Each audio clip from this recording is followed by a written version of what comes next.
Good morning, friends. We are at Richardson, Texas, which is an amazing city in the outskirts of Dallas. And I have with me Paul Voelker, who is the mayor of Richardson. So, Paul, great to have you in this conversation. Absolutely. Right. And so Paul, actually,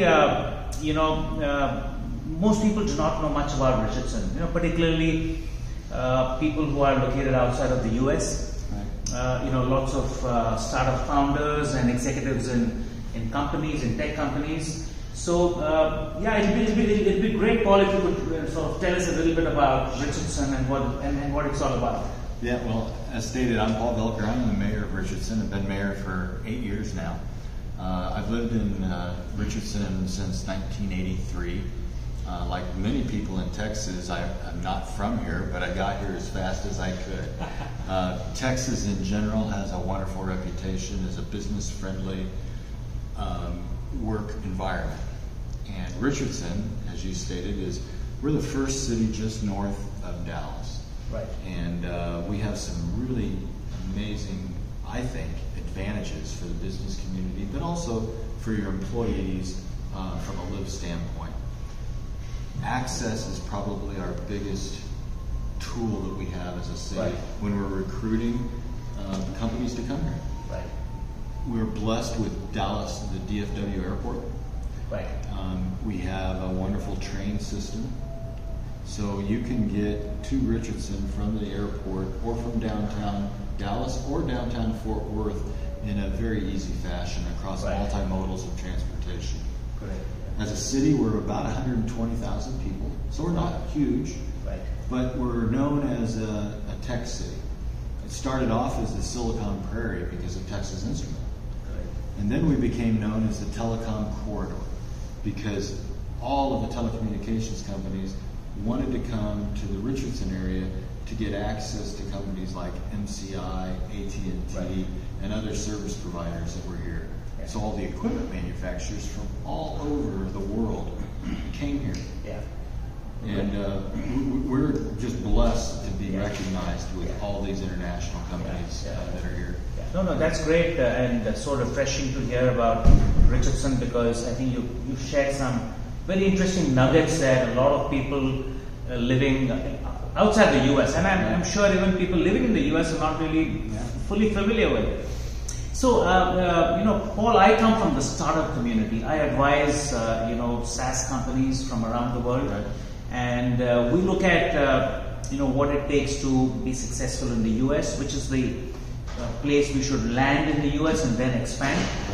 And fortunately, we have Hexa here, and that's my affiliation. So I'm part of associated with Hexa.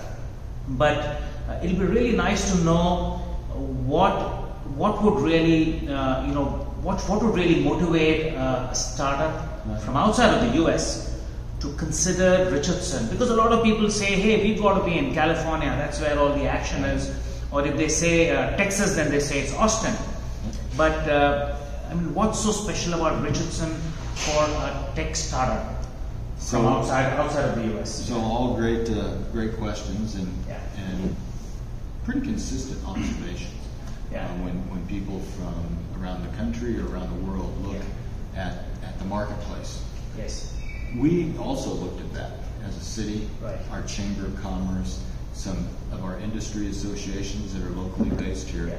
And we decided it was time to turn, in effect, what I call our economic development strategy upside down. Right.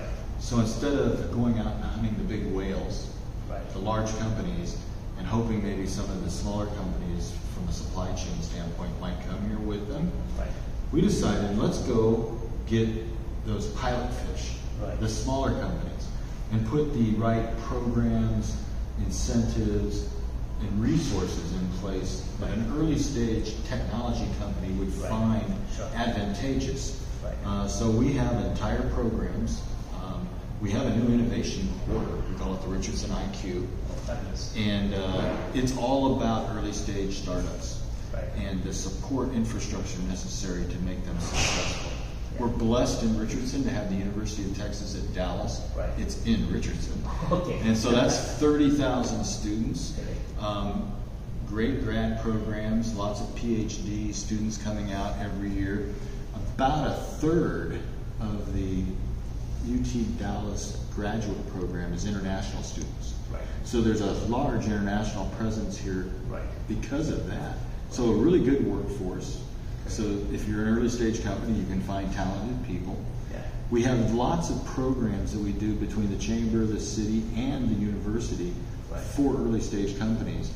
The Texas legislature thinks so highly of what we do with international businesses that it's designated us as the international business capital of North Texas. Oh, fabulous. And we have in my office a director of international business, and he manages the programs that are attractive to those international companies. Right. And we've really pivoted towards early stage. Right. One of the proudest things we've got is our soft landing program. So it's been recognized by multiple international financial magazines as the best soft landing program in the world. Right. So whether you need access to market research, right. accountants, anybody that might be handling your banking or other types of services, your translation services, you may have language challenges. We have those services here. So we can help you relocate into offices or manufacturing facilities. We have regulatory compliance office that we can help you understand, hey, you're not from the United States. How do I deal with the Federal Food and Drug Administration or things like that, right? So that you can get the proper licensing and approvals to do business here.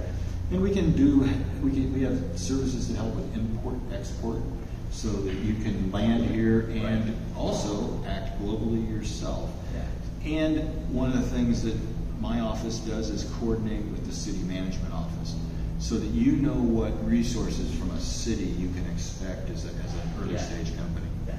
So that's great, but one of the things that a lot of people look for, so if I'm a startup founder, and I think you've got fantastic infrastructure, you have great support system. So one of the things that I would also look for is quality of life. Sure. For myself, and how do I attract talent? Because everybody's also looking for quality of life. And so I know of a lot of founders who actually been tossing the coin and saying, should I be on the East Coast? Should I be in California? Where should I be? So I think, I've been here for a few days and it's fantastic, but it'll be great to hear your thoughts about how can we motivate these founders. There's a lot of ways to measure quality of life. Yeah.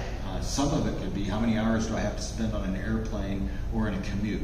And we, being centrally located both in the United States but also in the Metroplex, offer advantages there.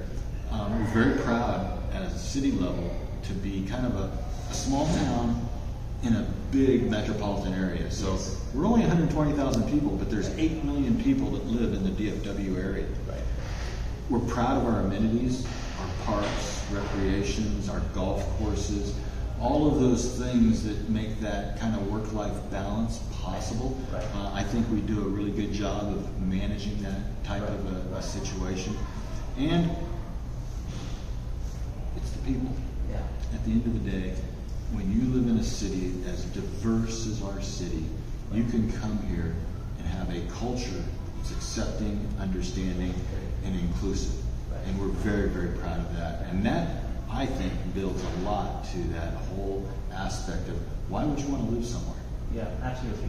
And I totally agree because, the day I arrived, it was just a 10-minute ride to downtown Dallas as well. So, and a lot of people that I met said that, look, one of the great things about this place is that there is not much traffic on the roads, you can commute, you can reach point to point much faster. So friends, I think, if you're a startup founder from any part of the world and you're looking at entering the US, then Richardson should be your destination.